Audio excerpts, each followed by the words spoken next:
കോഴിക്കോട് ചേവായൂർ സഹകരണ ബാങ്ക് തിരഞ്ഞെടുപ്പ് സംഘർഷവും പോലീസ് വീഴ്ചയെന്ന ആരോപണവും അന്വേഷിക്കാൻ പ്രത്യേക സംഘം 3 ആഴ്ചയ്ക്കുള്ളിൽ അന്വേഷണ റിപ്പോർട്ട് സമർപ്പിക്കാനാണ് ആഭ്യന്തരമന്ത്രി സംസ്ഥാന പോലീസ് മേധാവിക്ക് നിർദ്ദേശം നൽകിയിട്ടുള്ളത്. 2024 നവംബർ 16-നാണ് ചേവായൂർ സഹകരണ ബാങ്ക് ഭരണസമിതി തിരഞ്ഞെടുപ്പ് നടന്നത്.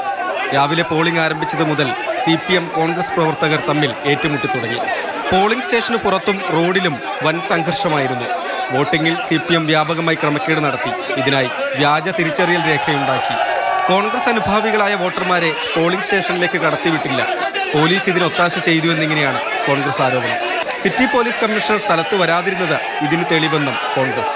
തിരഞ്ഞെടുപ്പിൽ CPM പിന്തുണയോടെയുള്ള കോൺഗ്രസ് വിമത പാനലാണ് മുഴുവൻ സീറ്റുകളും പിടിച്ചെടുത്തത്. സംസ്ഥാനത്ത് ഭരണമാറ്റത്തിന് പിന്നാലെ കോഴിക്കോട് കോൺഗ്രസ് നേതൃത്വം നൽകിയ പരാതിയിലാണ് SIT രൂപീകരിച്ച് അന്വേഷിക്കാനുള്ള ആഭ്യന്തരമന്ത്രിയുടെ ഉത്തരവ്.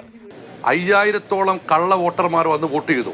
രാവിലെ 4 മണിക്ക് വന്ന് പോലീസിൻ്റെ സഹായത്തോടു കൂടി ആ സ്ഥലം കൈയടക്കി വോട്ട് ചെയ്തത്.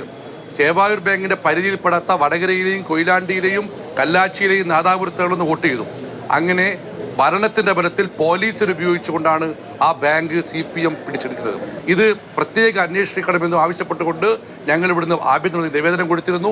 അതിനായി ഇന്ന് സ്പെഷ്യൽ ഇൻവെസ്റ്റിഗേഷൻ ടീമിനെ നിശ്ചയിച്ചുകൊണ്ട് ആഭ്യന്തര വകുപ്പ് ഉത്തരവിറക്കിയിരിക്കുന്നു. രാഷ്ട്രീയ പ്രേരിതമായ മറ്റൊരു നീക്കമെന്നാണ് SIT അന്വേഷണത്തിൽ CPM പ്രതികരണം. ആരോപണ വിധേയരായ സഹകരണ വകുപ്പിലെ 2 ഉദ്യോഗസ്ഥരെ നേരത്തെ സ്ഥലം മാറ്റിയിരുന്നു. മാതൃഭൂമി ന്യൂസ്, കോഴിക്കോട്.